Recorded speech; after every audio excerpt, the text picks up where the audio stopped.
Magandang araw po. Welcome back sa ating munting channel. Pakita ko lang sa inyo yung ginawa namin dito sa likod.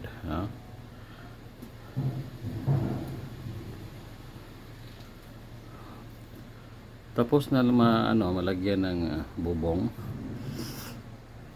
Ito ginagawa sa dalawang labor. Kahit labor lang, pero marunong na din sa mga ganitong trabaho, yung may carpentry na involved sa trabaho, kasi medyo matagal-tagal na yung labor, so marunong sila idea. So ito lang, pinapakita ko lang sa inyo para sa ating future tabakan na materials.